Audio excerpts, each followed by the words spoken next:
All right, welcome back to the channel. It's your boy Fanon, and in this video, we're going to talk about Oscar De La Hoya making a 3-fight offer to Gervonta Tank Davis to leave Mayweather Promotions. Man, I ain't buying it, but if he buys it, biggest mistake of Gervonta Davis's career, in my opinion. But let's talk about that in this video.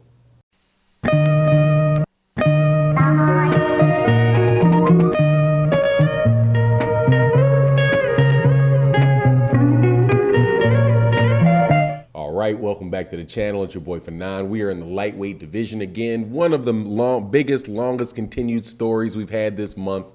Gervonta Tank Davis and what he's going to do is after this fight with Rolly Romero, whether he's going to sign with Floyd Mayweather Jr. again or if he's going to take another offer. Now we do know, however, that the offers are starting to come to him.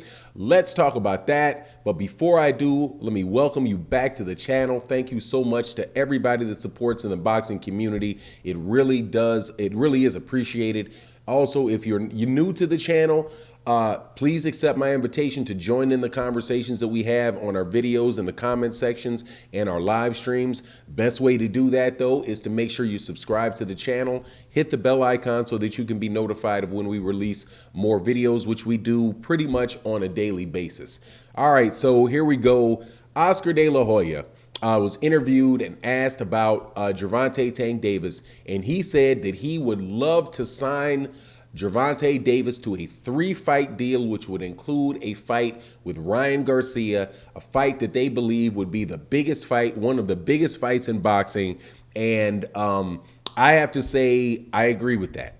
That Gervonta Tank Davis versus Ryan Garcia, as far as the amount of people that would show up to that fight, pay-per-view buys that it would sell, I do believe is one of the biggest fights that you can make in boxing. Wasn't necessarily a believer of Ryan Garcia and the popularity of Ryan Garcia before, but hey, when a guy sells out an arena, a guy sells out an arena, and a lot of people are not, there's a lot of people that are not able to do that. Ryan Garcia was able to do that at the Alamo Dome this weekend when he fought Tego. Beat Tego in what I thought was a lackluster, pretty lackluster, performance. Obviously, he was out looking for the knockout, coming off of a 15-month layoff, problems with his hands, issues related to, just the way that he was feeling mentally.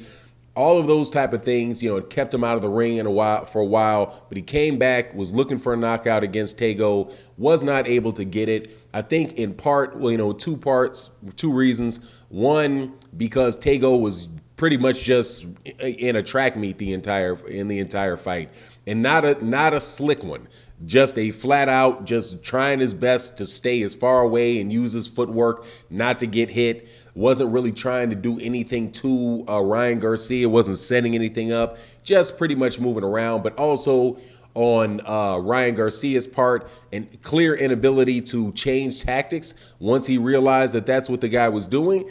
Jojo Diaz has suggested he back up a little bit and just, and stop chasing the guy and see if Tago would then start to try to come in towards him and then try to catch Tago on the way in, right? But that didn't happen, so it was pretty much a lackluster performance. Look forward to seeing Ryan Garcia get back in the ring soon. However, without a doubt, he proved through the sales of that fight that he is a very, very big draw. So the idea of a popular young Mexican American fighter and a very, very popular Black American fighter in Gervonta Davis, usually that is, peanut butter and chocolate makes Reese's makes Reese's peanut butter cups, and everybody loves it, right?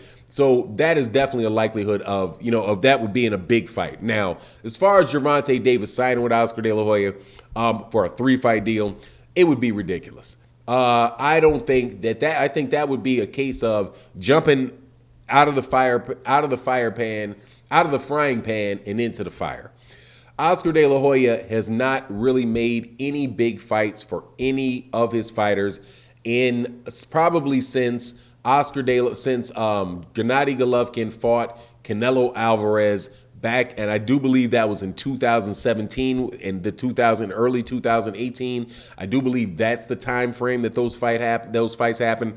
It's 2022, right? You've had other guys over there, especially Black American fighters, sign with Golden Boy Promotions and get absolutely no promotion.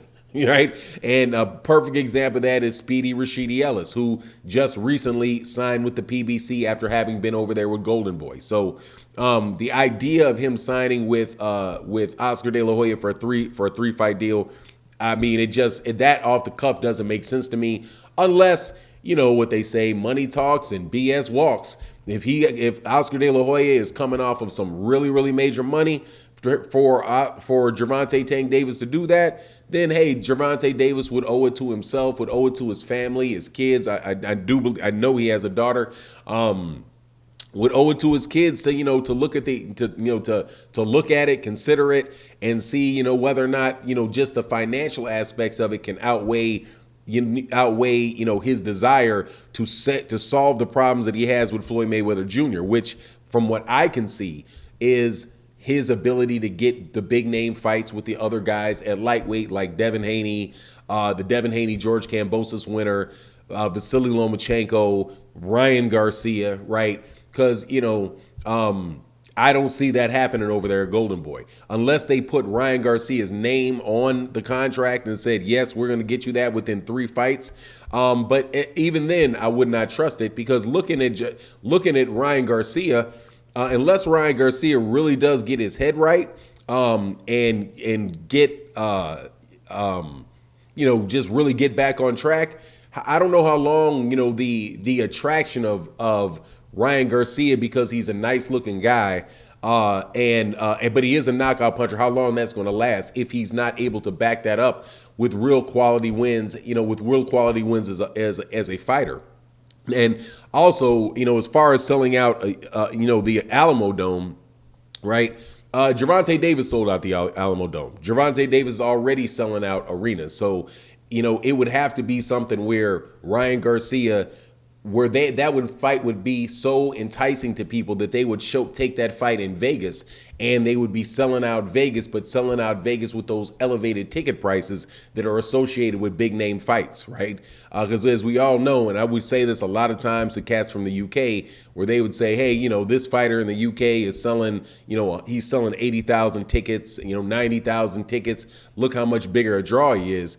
But then when you look at the gate receipts and say, yeah, but this guy's is pulling in 16,000, but his gate is 25 million, and you're pulling in 80,000 people over here, and your gate is 10 million, right? You have 3 times the amount of people, or 4 times the amount of people, but you got half the gate, right?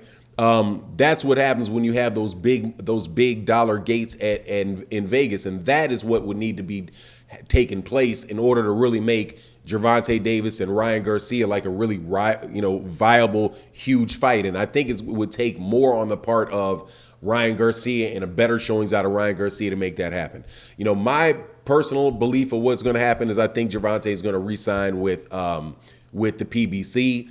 Or at the very least, he's going to stay with Al Heyman. He's going to stay with Showtime. And if he does, create some different type of promotional model with Mayweather Promotions, that may happen as well. But then again, he may just stay with Floyd Mayweather Jr. if, like he said, Floyd shows him the money, right? Like, hey, money talks, man. If you're going to give me the bigger guarantees and the big back end on the events, hey man, I may very well stay. Everything's going well in that regard, but also making sure that he gets the big fights. But anyway, that's my take on the matter. You let me know what you think in the comment section. And with that, I'm out. Peace. Oh, and again, thank you so much for joining the community. Hit that subscribe button and the like button, all that good stuff. Peace.